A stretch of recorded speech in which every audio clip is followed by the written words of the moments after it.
Hi, everybody. I'm Elysabeth Alfano. This is the Plant-Based Business Hour. I'm happy to have you with me. Today, I have a very exciting show as we talk about shifting the global food supply system. Of course, we have to talk about agriculture. It's not just the plant-based products or even fermented proteins or cellular agriculture that we need to talk about. We need to talk about farming. Who better to talk about farming with than a nuclear engineer?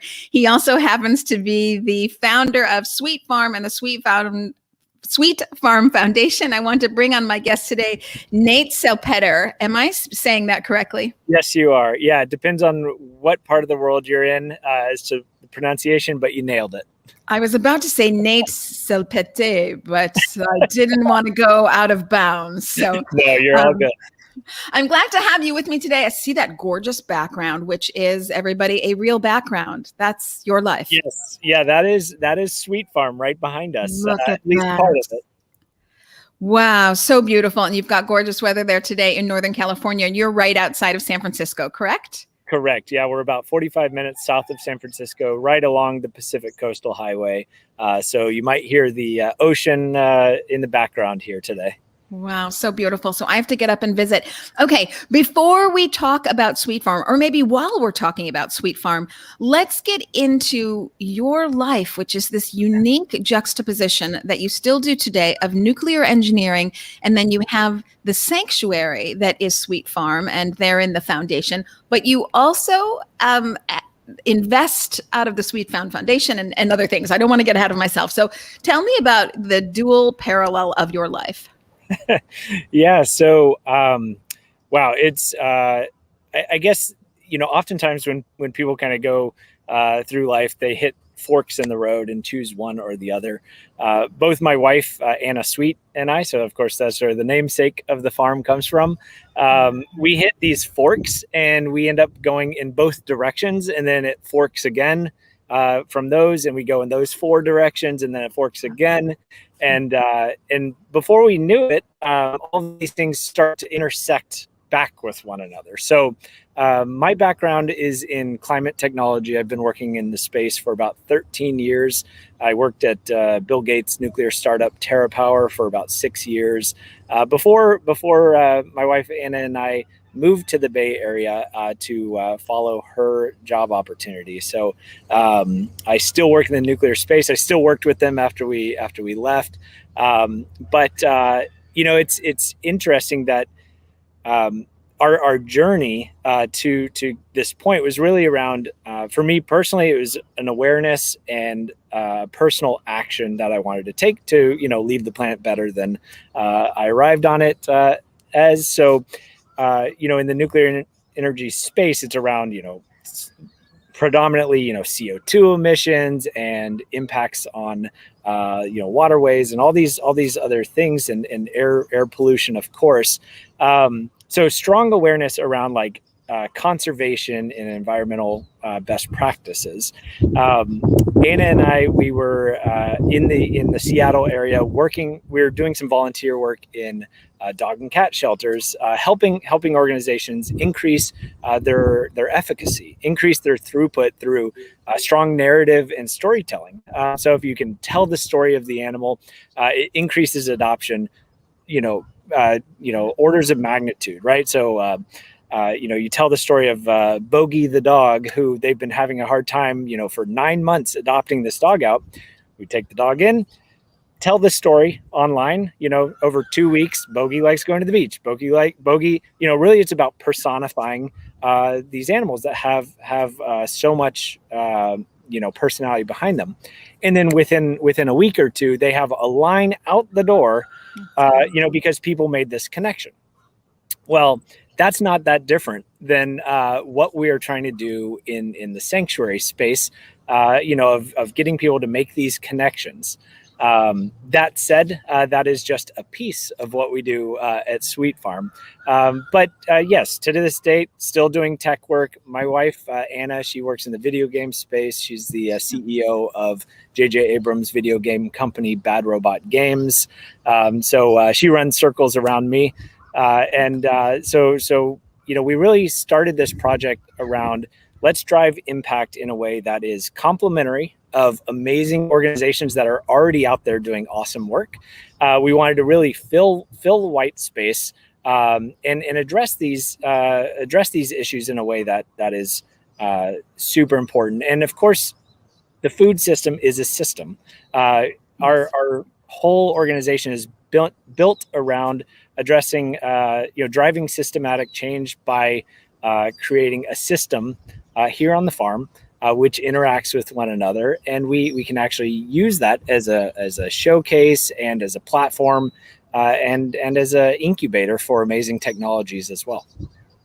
So you mentioned sanctuary, and I think everyone has a very solid understanding of what that is. You have many animals on the farm, and you care for them, and they've all come from abuse situations. I think people maybe have a trickier time understanding how you're using new technologies on the farm, how this farm is an example of a systems-wide change, what that could look like, how different components would work together for a better global supply system, food supply system. I think that's what you're trying to do at Sweet Farm. Could you talk to us about the different components and how they work together in a better way than the original version?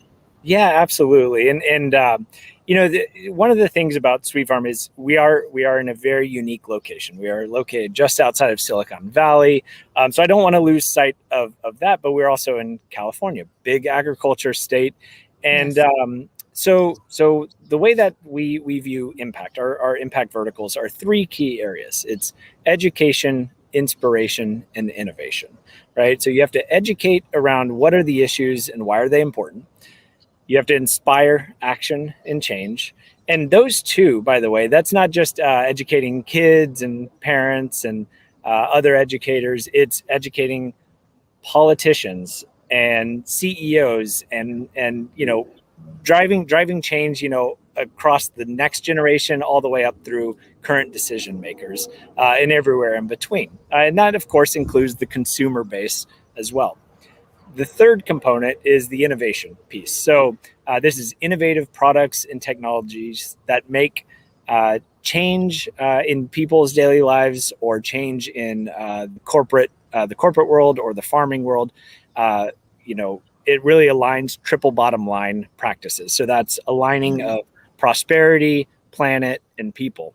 If you can align those things, it is such a powerful motivator and agent for change. So a lot of the work we do across these areas is educating people around the issues, inspiring them that yes, these new technologies and these new practices can then bring this triple bottom line into this kind of harmony with one another, and a lot of that is empowered with the technology side. So we work with amazing companies doing field trials.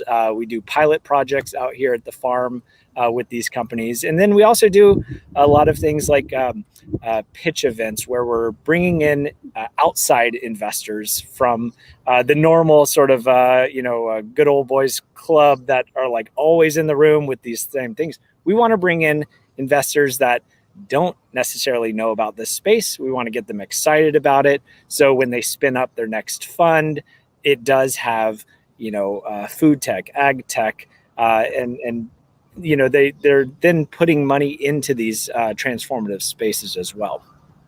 Yes. And of course, you are, as you say, perfectly located for this. So you're right outside of Silicon Valley. So not only do you have all the tech and all the innovation, you also have all the investors. Not all, but many reside there. Well, let's focus on the tech, because we talk about food tech and ad tech, and I'm not sure everybody really knows what that is. Let's talk about it now. And then specifically, what are some of the things that you're either using on the farm or you are having pitches around because you believe in them and you want to see them get investment? Yeah, absolutely. So just so the audience, it's kind of, we're all talking about the same thing. We have semantics, right? So ag tech is traditionally defined as technologies that are focused on increasing productivity and yields. That said, I'm going to keep bringing up this triple bottom line thing over and over in this conversation. The new trend within ag tech is, at least the companies that we're really looking to support, are the companies that are aligning these factors. Having the planet and people in mind, as well as creating a system that can help feed the next 2 billion people that will be on the planet in the next 30 years. So that's number one on the ag tech side. We do a number of field trials and projects. We've been doing them over the years. Our very first one was about 5 years ago, and this was a little bit more on the sustainability tech, less so on the ag tech, but it's a really cool project centered around water conservation. We actually were doing research out here on the farm with the most advanced fog collectors in the world. So, when fog comes in off the coast, you have all those water droplets in the air. But unfortunately, in Northern California, they are not falling out onto the ground in a meaningful way. So what we did was we worked with an organization, and we had the most advanced system. It leveraged biomimicry, mimicking a specific type of sub-Saharan African beetle called the Namib beetle.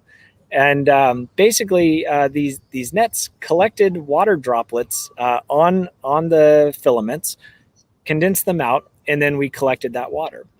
This whole project was paid for by Hangar One Vodka, who then turned it into their premier vodka line called Fog Point, which all of the proceeds, by the way, go to water conservation efforts. So amazing thing there. But the research itself was critical in helping to advance these systems, which are being rolled out in third world countries, in communities where women and children are spending their days with working animals as well, collecting water instead of being able to go get educations, go get jobs, when instead they could collect it directly in their communities. So that's, when it comes to which technologies, we kind of operate on a little bit of a why the hell not basis. We want to work with amazing projects and companies and activities that are really moving the ball forward.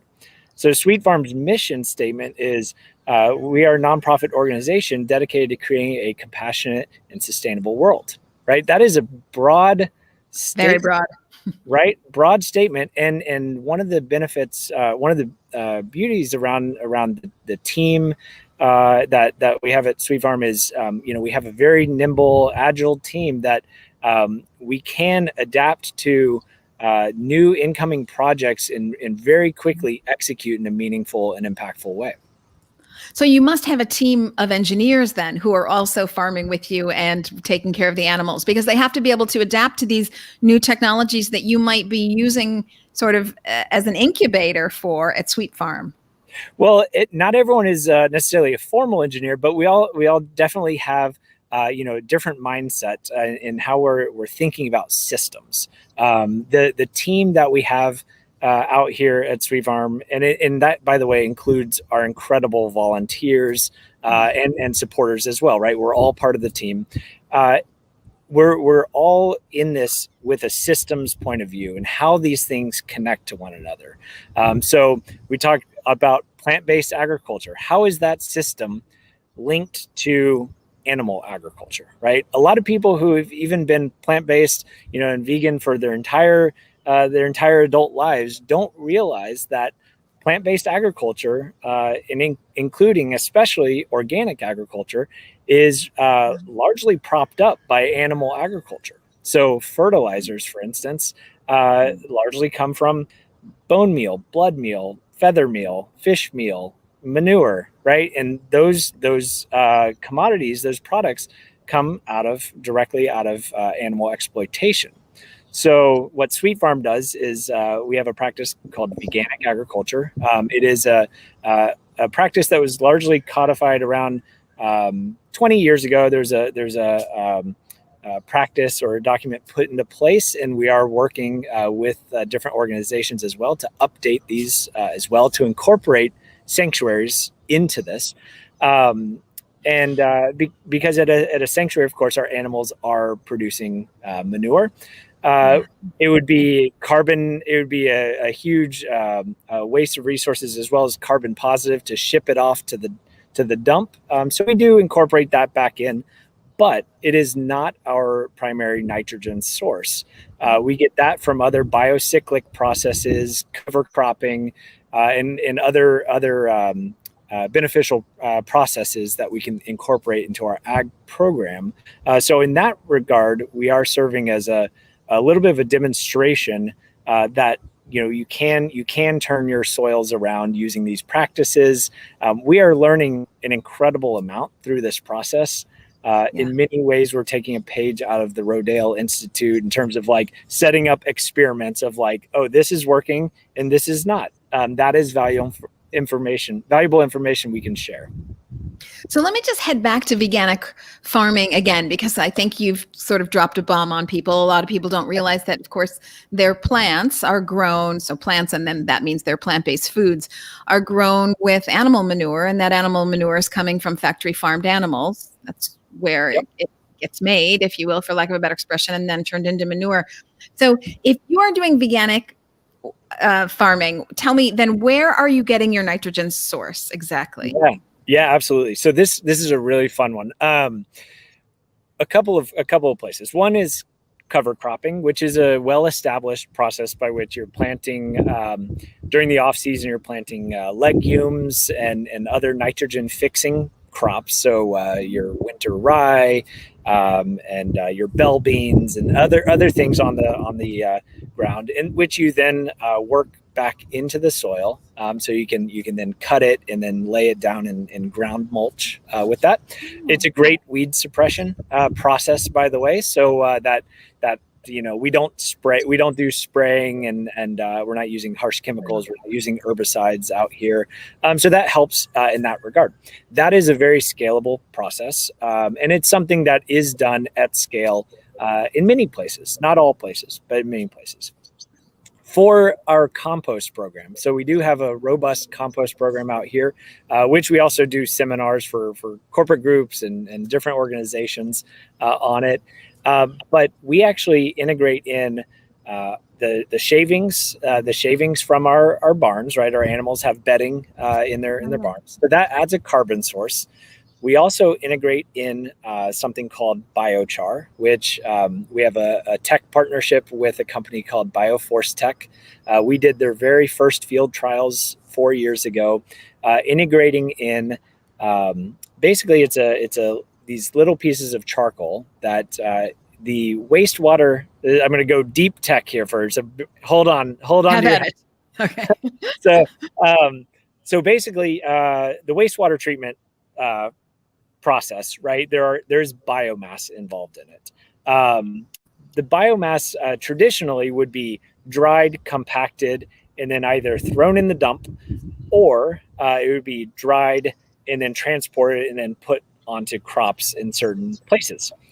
There's a lot of stuff in that. Even though it's gone through wastewater treatment, there are pharmaceuticals and other types of pathogens that might potentially leach into groundwater and otherwise be in contact. So not a good situation. However, humans are part of the ecosystem. Believe it or not, there are 7.8 billion people on this planet.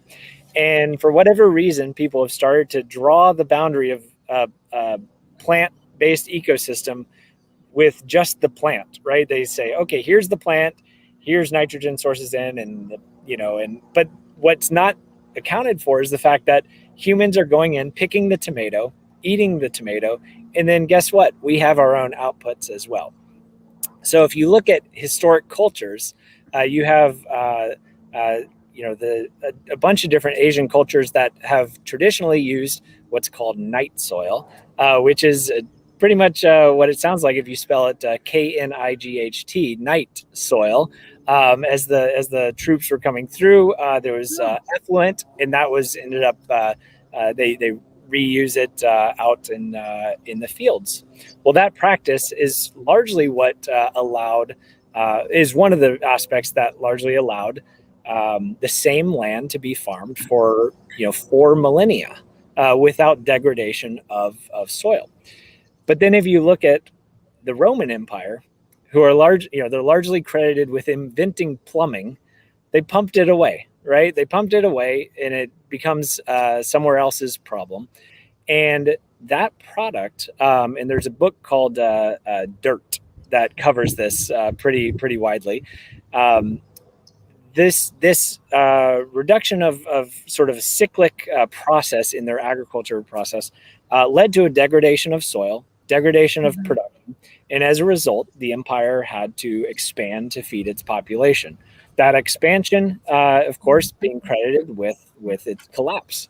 So we are part of the ecosystem. That is the takeaway. So bringing it back to our nitrogen source now, Bioforce Tech, amazing company. They created a self-sustaining process that can do what's called pyrolyzing this biomass. They can do it in a way that is carbon negative. So you take the biomass out of the wastewater treatment, you burn it at a very high temperature with a very low oxygen content, and it turns 100 tons of biomass into 1 ton of biochar.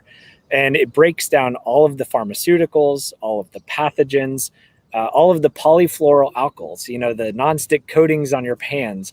All of that becomes carbon, nitrogen, phosphorus, constituent elements, right? Benign elements at that point.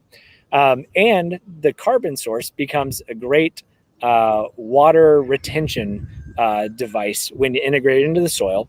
It absorbs nitrogen from your compost pile and then releases it more slowly. It also provides a little micro hotel for the beneficial mycorrhiza and rhizobium that help with root communication and nutrient transfer within the ground. So amazing technology. Not a new technology in the sense of the Brazilians for hundreds, if not thousands of years, have been burning biomass and integrating it into their soil in what are called the terra preta soils of Brazil.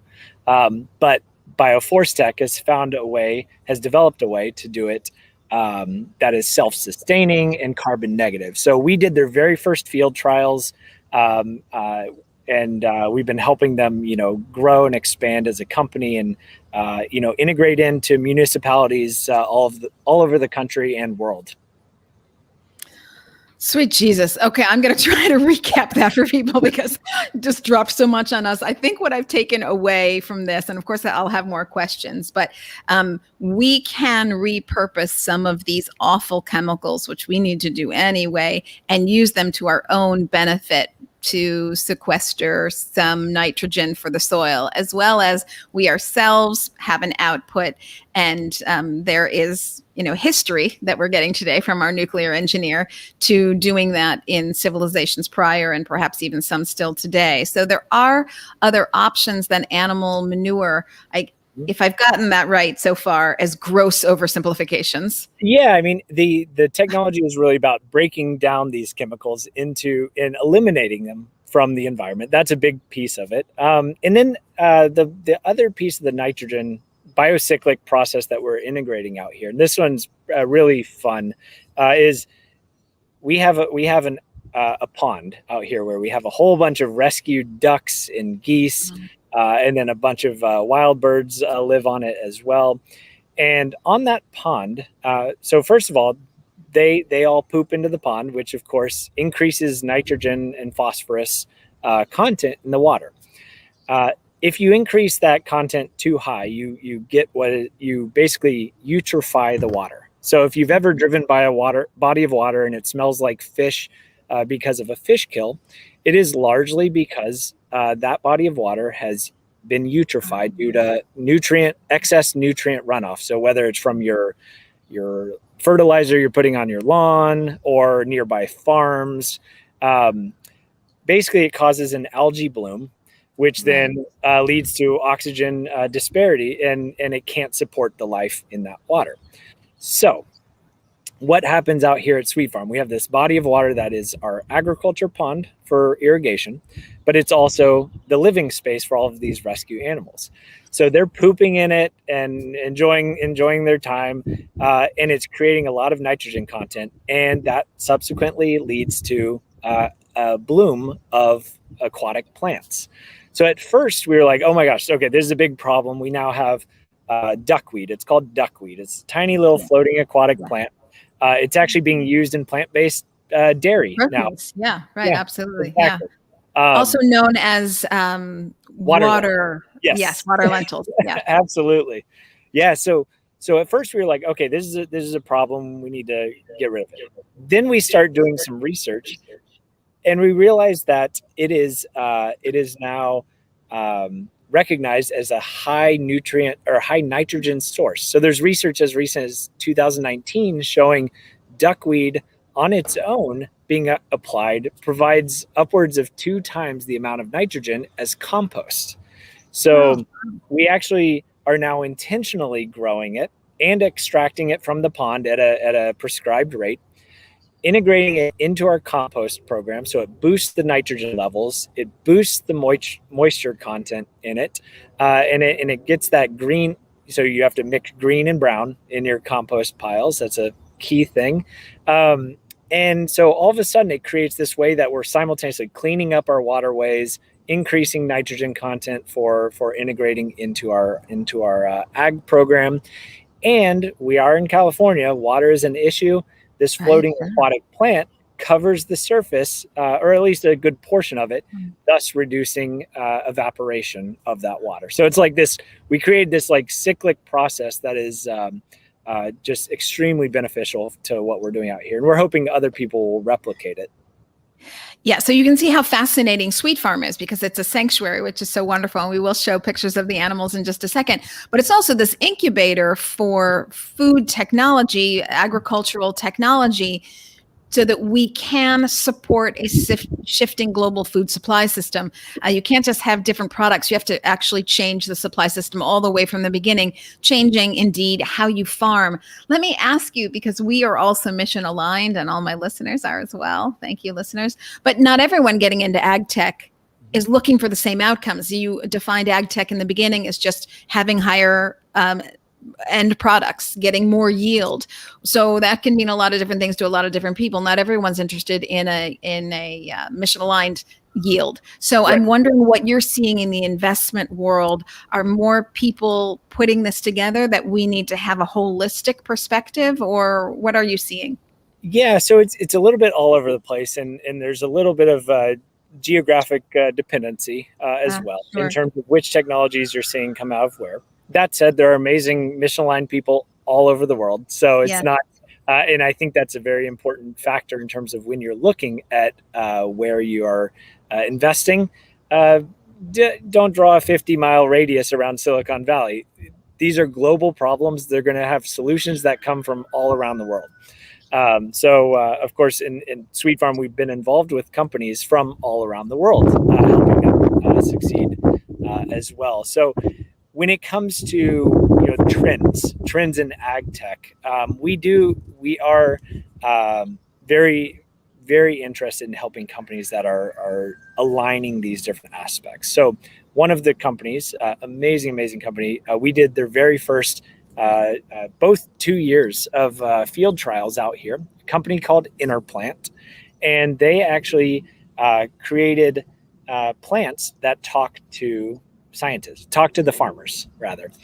So what I mean by that is when a plant is growing in the field and a bug attacks it, or fungus attacks it, or that plant is starved of nutrients or water, that plant will have a reaction, right? It'll turn yellow, it'll turn brown, but this typically will happen over a week or two, right, before a farmer can actually see it with his or her own eyes.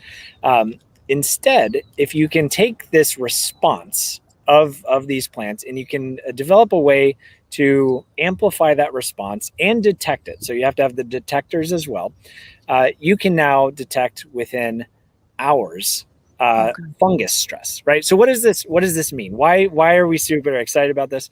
Well, if you're talking about a monocropped plot of produce, which by the way, monocropping is like one of the What we do. Yeah. it's one of the biggest issues, in terms of like, there's a lot of things tied to monocropping that are very, very negative. So how can we move processes beyond that, but also within existing food production? This is how 7 billion people on the planet feed themselves, through these ways. So we still want to help those production methods get better. That is a big piece of improving the world. So interplant, right? They can detect it within hours, these issues, and now basically you can send that information to a farmer, and they can and they're still applying chemical, right? We want a post chemical world, absolutely, but a world where existing farmers today can reduce chemical application by 1 or 2 orders of magnitude. That is huge, right? Because you're no longer waiting 2 weeks to detect fungus on all of your crops, where you then have to spray a Yes. 1,000 acres. Instead, you can spray a 50 by 50 foot area, right? Right. And that's just a huge step forward. Yes. Wow. So much to uncover there. So, just for people who may not know, we monocrop basically soy, wheat, and corn. We'd love to say, well, these things have fiber and they have protein, so they go to people, but of course they don't. They go to animals, and then animals need time, land, water, of course, because they're living human things or breathing things. And then we have to cut down more trees that pull carbon out of the air, by the way. But okay, we're not going to use them for that. We're going to cut them down, and we're going to grow more crops. So and then do we give those crops to people? No, we're still giving them to animals. So we monocrop a lot of things in a very inefficient system. And then by monocropping these 3 main crops, you really degrade the soil. And in doing so, carbon is emitted from the soil. So not only are you cutting down the trees, which, hey, you needed those trees to pull out carbon, you're also letting the carbon out of the soil. So monocropping is a huge deal. And I understand what you're saying. Don't let perfect be the enemy of good, or that expression. So you want to see progress, and better is better than nothing. So I understand how you're moving forward there. And it's very exciting, Interplant. I'll look for that. Do you invest in these companies, or you just give them, for lack of a better expression, sweet farm, and you let that be their playing ground? Yeah, so we do a variety of things. One of the big things we do is incubate companies and provide a low barrier of entry opportunity for them to come in and do field trials. Basically just like the difference between going to, say, a university plot of land or coming here is you don't have to deal with technology transfer and IP issues and those kind of issues that are oftentimes associated with working with universities, although they do serve a very important function. We are really looking at helping these companies very, very early on when they need that low barrier of entry. So that's number one. Number two, we do in some cases, companies want deeper levels of engagement. So my wife Anna and I, we also do some advising for companies as well, where it goes kind of beyond just come out, do your field trials, and come to our pitch events or come to our innovation dinner, where we're bringing all these people together around central themes and ideas. But there is that advising level, and then there's investing as well. So on that front, my wife and I have been angel investors in a number of companies. I think many of the founders have probably been on this show as well. But we're working with several companies. So Turtle Tree Labs, amazing company doing awesome things. My wife and I, we were their very first investor. And then also we advise for them, but they're just absolutely very special team that they have, not just the founders. She Oak Meat, same thing. Ryan Bethencourt and us, we co-wrote the very first check into She Oak Meats. Yeah. Better Meat Co., Paul Shapiro, we're investors in them, and Gel Tor, that whole team. So just amazing. What we love about these companies are that they're platforms. In many ways, they're platforms, right? And enablers of broader change across industries. And there is a very important, piece that CPG, that consumer packaged goods products or companies have. Our sweet spot that we've kind of found is we really like these platform companies that are enablers for broad change. Yes, I couldn't agree more.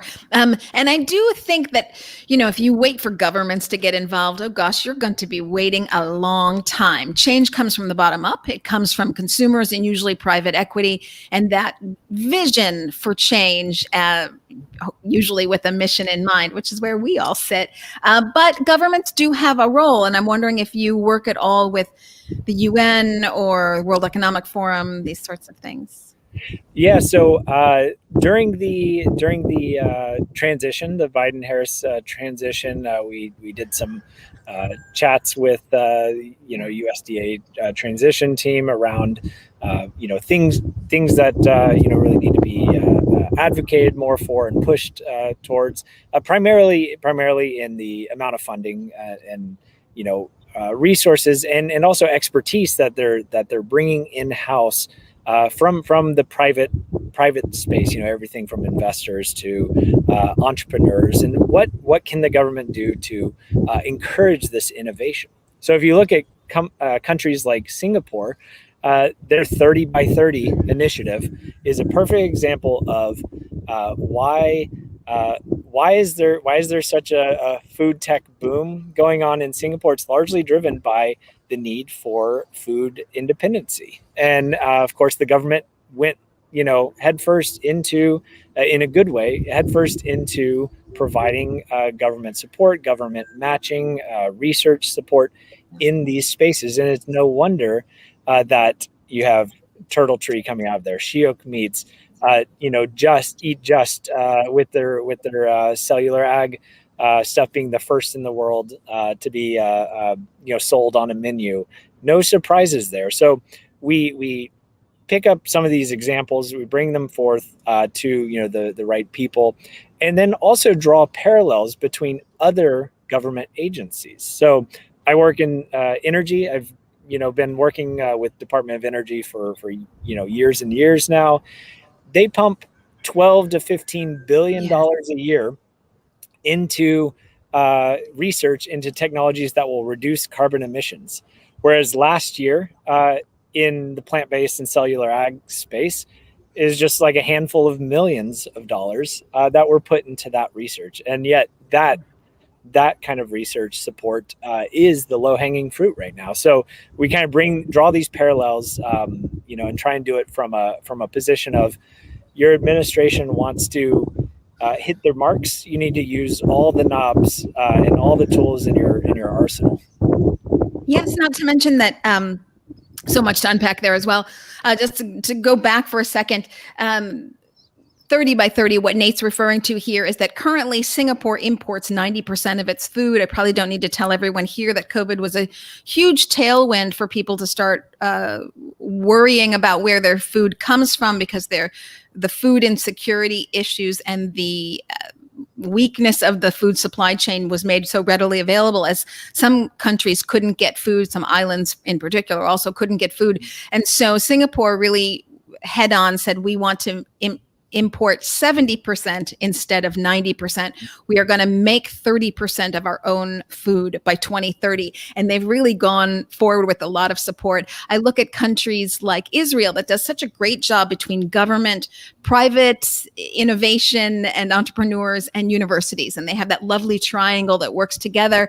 And then I look at the United States and I am quite surprised that, a country is only as strong as its food supply. So if you can't supply your own food, you really can't negotiate in trade talks, because you can't negotiate with the person who holds your food hostage or who controls your food, if you will. So which is why I see China going so much into this area, because with 1.4 billion people, they're never going to be able to feed themselves unless maybe they start shifting to things like cellular agriculture, et cetera, where they could have that opportunity. So I'm surprised, even from the geopolitical standpoint, not just to mention your own constituents and you want them to have food. From a geopolitical standpoint, I'm surprised that the U.S. isn't more attracted to the environmental goals, as you state.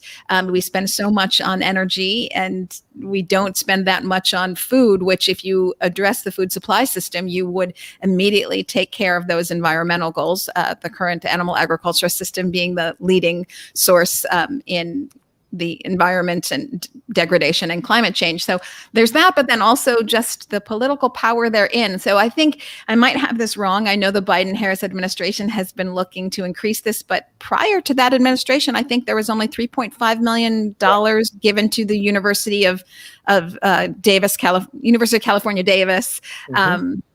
Yep. Nothing. That's crazy. That's a squeeze. Yeah. Yeah, it's mind-boggling. So those were some of the things that we bring up when we're talking with these folks and other members of Congress, engaging them around different pieces of legislature that they might not know about in other areas of agriculture, to get them to co-sponsor bills around opportunities for fairness in Farming Act and things that are it's looking at it from a systems point of view, but then also when you start pointing out these number disparities between you're spending this amount of money to achieve the same thing, whereas you're spending almost nothing in another area, it's a no-brainer. So that's part of our goal here. Yes, and we're not even touching on food injustice issues, food security issues. And I might have this name wrong, but I think Rosa Flores was a senator that recently introduced to the Secretary of Agriculture, Tom Vilsack, that there should be more funding for innovation and research into alternative proteins. I hope I don't have that last name wrong, but I'll say from a last standpoint, and then I do want to move on to farmers, but I'll say from a last standpoint, this is, again, don't want to make everything geopolitical, but innovation is where America has always been out in front. Why would we be sitting in the back of the bus on this? And something as important as food. Oh my gosh. Okay, that's the last thing I'll say out of me. We are talking about farming. So ultimately, we're talking about farmers. Mm-hmm. And I think before people get the chance to dive into this conversation in full, they think, oh my gosh, technology is going to replace farmers. What about the farmer? And so please put people's fears at bay. How does the farmer work into this new way of farming? Yeah, that's a great question, and there's a lot there. So first, if we just kind of unpack, some of the disparities and we'll say injustices within the farm worker community, and I will throw out a couple of book suggestions as well in the process. But there are people in this country picking food that they cannot afford to eat. And I'm not talking about truffles. I'm talking about, organic produce or even non-organic produce, right? And it's a very, very sad state of affairs. That comes, largely down to, worker protections and not just that. It gets into like immigration policy and make it easy. Like these are people that are like the backbone of this country, helping to feed this country, and yet being treated like second-class citizens and not citizens because they're not even allowed to that process, or it's so difficult and onerous. And so there's a big injustice on that front. The second piece is when it comes to protections around workers in traditional agriculture, and we're not even talking about animal-based agriculture. We'll just talk about plant-based agriculture, where workers are out in fields that are being drenched in carcinogenic chemicals, right? And there's a book called Tomato Land, which is just one of my favorite books. I mean, it's a sad account, but it's a favorite book in terms of like introducing people to these concepts, and it touches on the tomato industry in Florida.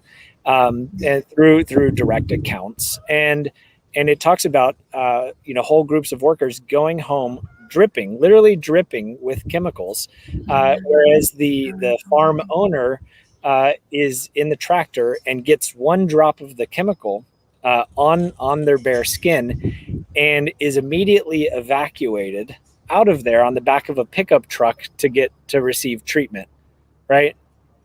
What kind of world is this, right? It's absolute insanity. So those kind of things, in addition to farm labor housing and the fact that you create a system that does not does not afford protections to people because it does not recognize the people, that is when problems happen, big problems. This really is its own separate show, but I will just say, since we're all adults here, not all barns are red. Not all farmers have straw hats and overalls. There are no smiling cows. So we're done with the storybook that ended around age 8. So since we're now all decades later, we can acknowledge what farms are today. The idea that there are independent farmers who are living well and not crippled with debt would be a storybook situation. And most farms at this point are huge conglomerates with offices in major cities. So the average farmer is really crippled with debt, and the average worker is not recognized. As you say, it's almost close to a feudal system at best. Yeah, absolutely. And one of the things that I think is important to recognize is, in the effort of moving things forward, moving the ball forward, perfection is the enemy of progress, right? That's my favorite phrase. And so having a communication channel with these folks, and a positive communication channel with these folks we are trying to move forward, is incredibly important. And part of that is presenting them not just with issues and problems, but presenting them with solutions and paths and ways to align their economic interests with the interests of the people and the planet. So we're doing events out here where we bring out some of the largest investors from the largest food producers in the world, generally out of South America, coming out to Sweet Farm, meeting these companies, getting engaged. And one of the things that, yes, we are only a 20-acre farm, and we're only producing on about 2.5 acres, food for the local community. We feed about 50 families from the food on the land. Wonderful. But having soil under our fingernails and a healthy recognition for the complexity of these systems is like step one to opening up the conversation. Because in that moment they say, okay, you're not just some stooge complaining about something and telling me I'm doing it wrong. You at least understand, so we can at least have that conversation. And the work that Sweet Farm does, yes, we're a sanctuary. For many folks, they kind of pin it, especially in the effective altruism world, they kind of think, okay, sanctuary is not my cup of tea. It's nice and pretty, but because we're doing these other aspects to our work, it is a scalable. It provides an opportunity to really scale impact in a different way, and we always align it with the incentives or pain points of the individual or the individual corporation. Right? We know, this particular individual. Yes, they have 1 million acres, but the last 5 generations have been farming that 1 million acres. So we can go in and have a conversation with the heir to that family and encourage them that, don't you want the next 5 generations to be farming this land as well? Well, here's how, over the last 40, 50 years, you've been, there's, land degradation occurring due to practices. Here's some shifts that we can immediately recommend that do scale, that can help you rebuild that soil, that can help you, ensure that, this can continue in a more productive way, in addition to supporting better community health. And, it's all tied together, and it's really about like positively encouraging that progress, even with the sort of like conglomerate scale. They're in the business of making money, not in the business of destroying the world. If we can help them, not destroy the world and turn a profit, it's that's a faster path to seeing a better planet.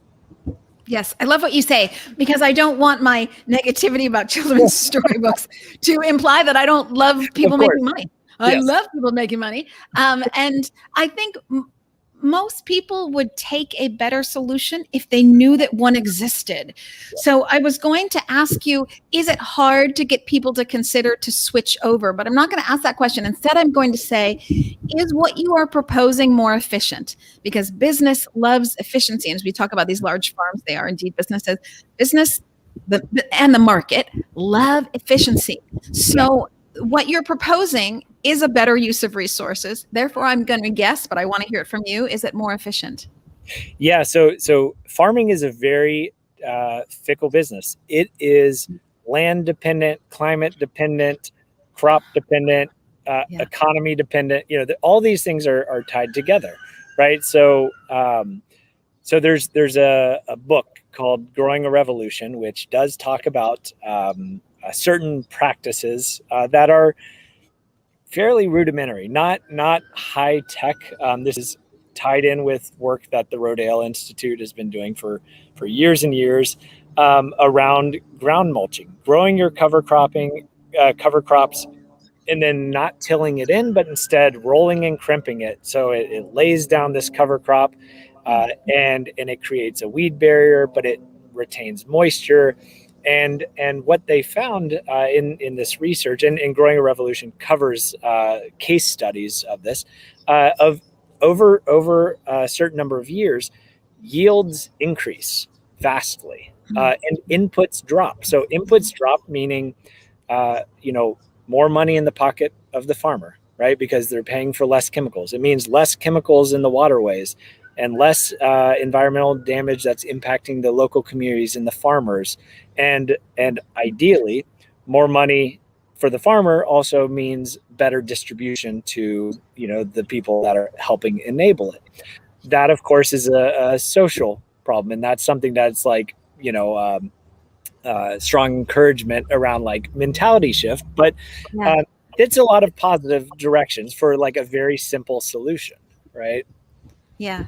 And I think that positive mental shift isn't that hard to get people to get behind when they understand the numbers, which they all do because they're business people, that the world is going from 7.6 billion people to 9.8 billion people by 2050. That's from the UN, but you're not getting more land and you're not getting more water. So they want to feed those people. That's their business. So I think it's knowing the problem that they have on their own hands to fix their own business model, because that business model that they currently have is not going to adapt to 2050 and a third more, 25% more people. So they know they've got something on their hands that needs to be tweaked for the future. So that's already a starting point. So much to talk about, really. I do hope you'll come back because I'm so interested in learning more about the agricultural piece, which ultimately is the key to everything.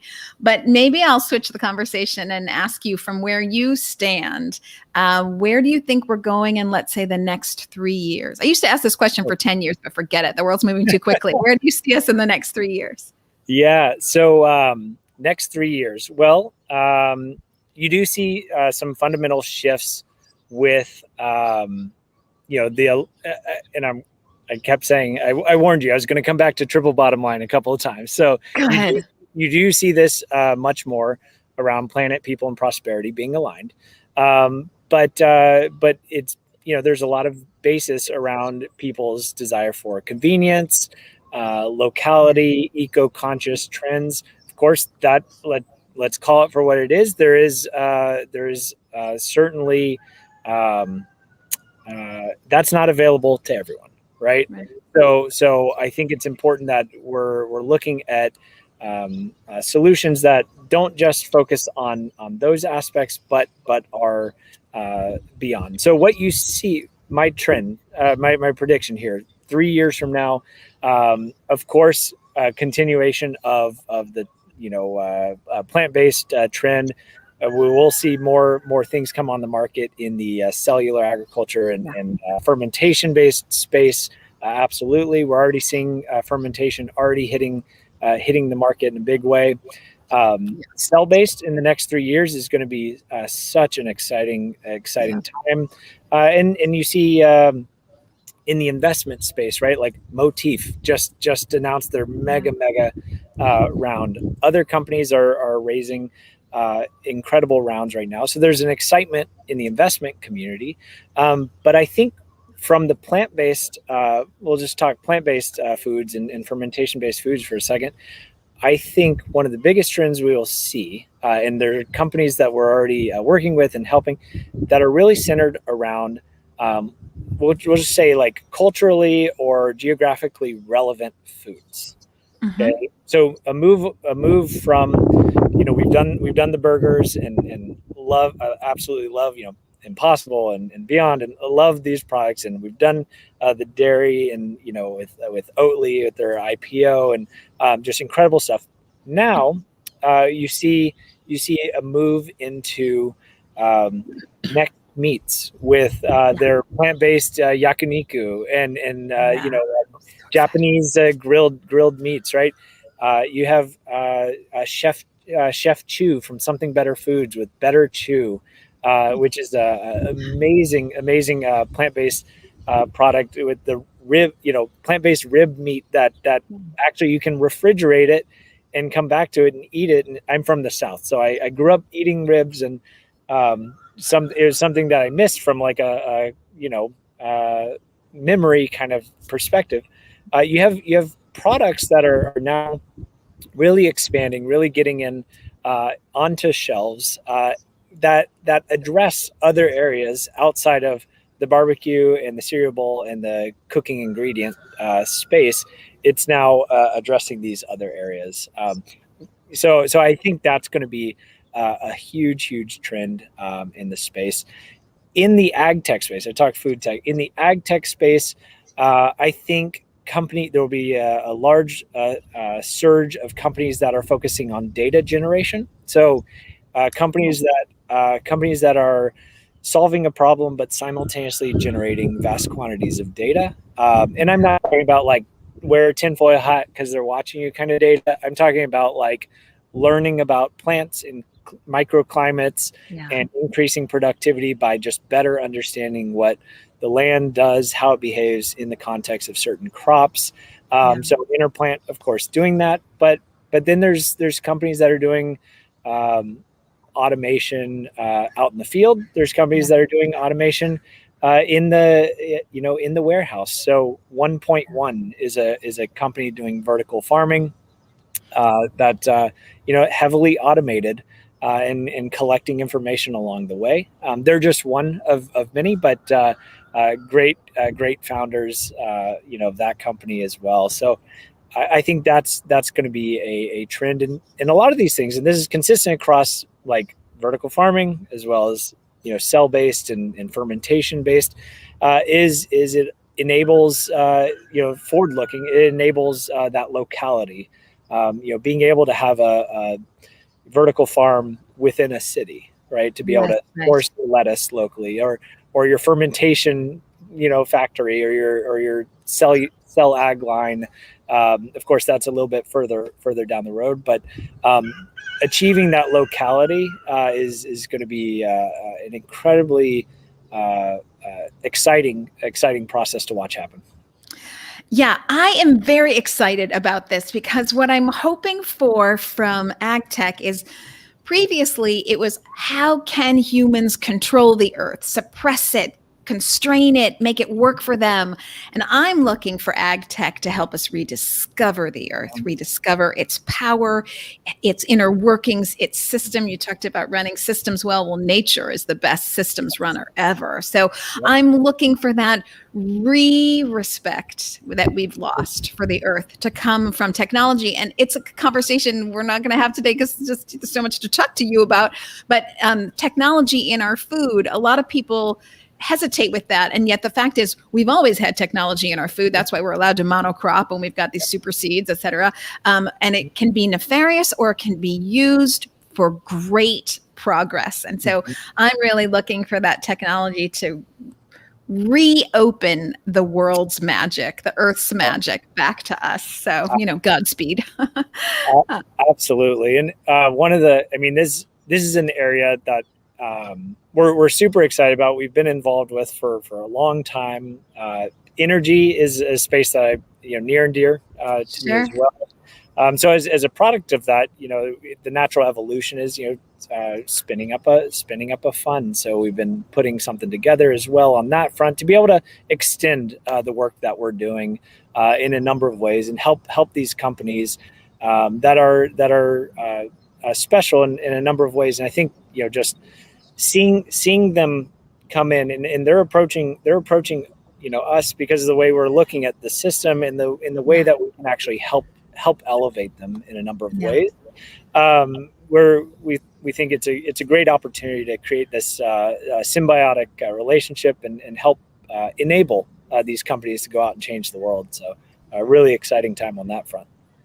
Yeah, it is a thing of beauty, to say the least. So we keep hearing a rooster in the background, and I'm loving him.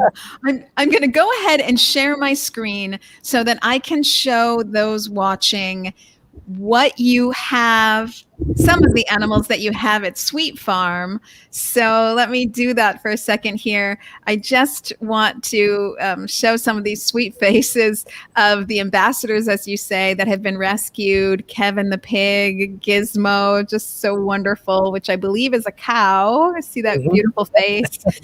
Paco the llama, Brownie and Butterscotch. These are dairy goats. Wow. Squirrel the cat, Sturgis Magnolia, just so Juno, and some of these stories. Just, I really encourage everyone to go to sweetfarm.org. Niblets here, Sweet Pea and Spud, these wonderful animals.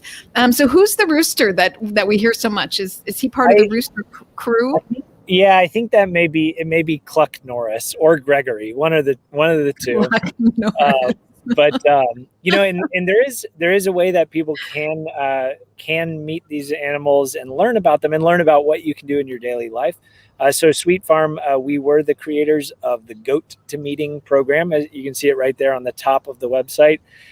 So this is a program where you can call in or have us call into your corporate meeting, 10 to 30 minutes, and we share with you through a tour, introduce you to the animals, make that connection, and leave you with things that you can do in your daily life. So to date, we have completed over 8,400 of these meetings in the last 15 or 16 months. So we started it at the end of March of 2020. And you can look it up at Goat to Meeting at sweetfarm.org. Or check out any number of news articles on it. But we've reached over 350,000 individuals. We've called into over 700 schools with free virtual events. Great program.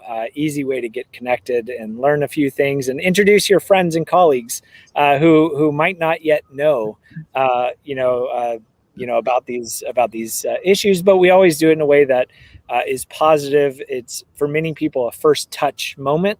So we want to put some smiles on people's faces, introduce them to the concepts, but in a way that's approachable around, helping to inspire that progress over perfection through first steps. Yeah, I love it. Sweetfarm.org, so that you can adopt an animal if you'd like, or to learn more about Sweet Farm and what they do. And also if you want a Goat to Meeting, so that you can help your kids or your kids' classroom, or even the folks at your company, now that everyone's going back to work and maybe it's a little uncomfortable, as an icebreaker, take them to the farm and have a Goat to Meeting for a little bit of rediscovery about why we love the earth and why we love our animals. Okay, so I'm going to have a few extra questions here for you, just a little bit rapid fire. The first one's a little bit longer, but then we're going to kind of go rapid fire. So I just showed all those animals at Sweet Farm. Obviously, you love animals for a gazillion reasons. I'm wondering, do you remember when you decided to go vegan, and what was the thing that made you say, I will never go back? Yeah, so my wife and I were foodies. We still are foodies. You can be vegan and be a foodie. That would be me. 11 Madison, right? Michelin star restaurant. You can do that. Let's go. If you can get through that. If you can get through that wait price list. tag. Yeah, and the wait list. Right. Yeah. So anyways, we were hyper aware of our food. Started to move down this track of learning more and more about, like, where's it coming from? How are these animals treated? Started to get to the point where we were like, knowing which farm, the specific animal is coming from, and it was like this hyper awareness, but a disconnect. And at a certain point, we made that final connection, and we went like from, the foodie omnivore to the foodie vegan.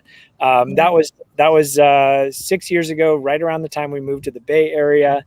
And it was at that time when we said we want to start an organization that is complementing the work of others, but really addressing the food system as a system, not as a siloed thing. If you try and just do one piece, it's like changing the timing belt on your car and expecting an entirely new car to show up. It doesn't work that way.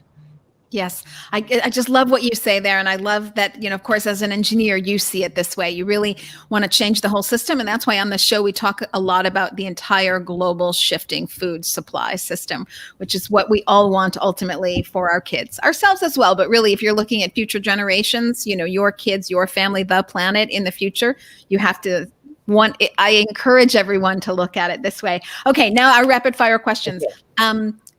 You know so much, of course, but what do you wish you knew 10 years ago that you know now? You can say 5 years ago if you want, but you can't say, I wish I went vegan. It has to be something beyond that. Yeah, sure. I wish I had, okay, this will be a little fun. 5 years ago, I wish I had started the projects, certain ag projects that I'm only starting now. So to give you an example, I wish I had planted the food forest out on the farm 5 years ago that I'm just now starting to do. 5 years ago, I thought about doing it. I didn't do it. Here we are today. So that's truffle trees, starting mushroom forests, all that kind of stuff. Long-term, we do long-term projects, and essentially it comes down to no time like the present. We should have certain things we did do then that we're very happy we did. We wish we had done a few other things. So food forest for me, that's a fun one. I love that. And I usually say on this show that I wish I had found my voice earlier, because now I don't shut up about it, and I'm here pushing on all fronts, the animal front, the government front, just like the things we're talking about. But I also wish maybe that I had 3 lives. I mean, now that I'm in it and this mission is so important for me, I wish there were 3 of me. I wish I had more time on the planet. I would love to do more. We wish we had 3 of you too. So nice of you. So nice of you. Okay. Now these truly are like one-word answers. Okay. If you're having a bad day, something's not going your way, is there a phrase that you tell yourself to get yourself back in the game?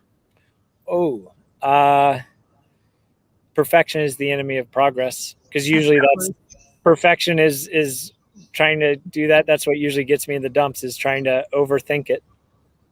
Yeah, I love that. And so true. Sometimes I just think it's better to put one foot in front of the other and just keep moving. A body in motion stays in motion. So just keep moving. Yes. My last question for you. So you're super busy, you're running around, you don't have time for lunch. What is your go-to snack? Strawberries. Easy. We have about 4,000 strawberry plants out in our fields, and strawberries, but not the Driscoll's under-ripened ones. I'm talking warm strawberries right off the ground out here at the farm. Pure candy. Really, the good strawberries, it's just like pure candy. So good. I wish I had hours with you. I could spend so much longer with you. Nate, I want to thank you for all that you do on Sweet Farm, all that you do to help animals, all that you do to help farmers, all that you do to help entrepreneurs, and even all that you do to help governments. So really, you are a man of much power, and that's why you're still a nuclear engineer, but you're wielding it for good. And I'm so grateful for all that you do. Thank you. And I do want to say, you said you a lot in there. I do have to acknowledge the incredible team that we have out here. My incredible wife, Anna Sweet, our incredible volunteers, our incredible supporters. And it's only become possible because of the amazing team. So thank all of them as well. Yes, 100%. I thank everybody at Sweet Farm, 100%. And I'm really looking for JJ Abrams to go vegan. Do we have a check next to that yet? Any day now, right? Any day. Yeah, any day, maybe. We'll see. Nate, don't go away. Everybody else, I want to say thank you to Facebook, LinkedIn, YouTube, Twitter for being with me today. We've accomplished so much. So hopefully you can share this. And of course, if you are listening on iTunes, give it a 5-star review. It does help. So please share this. We're really spreading the love and the joy and the information on this show. Nate, stay put. Everybody else, I will see you next week.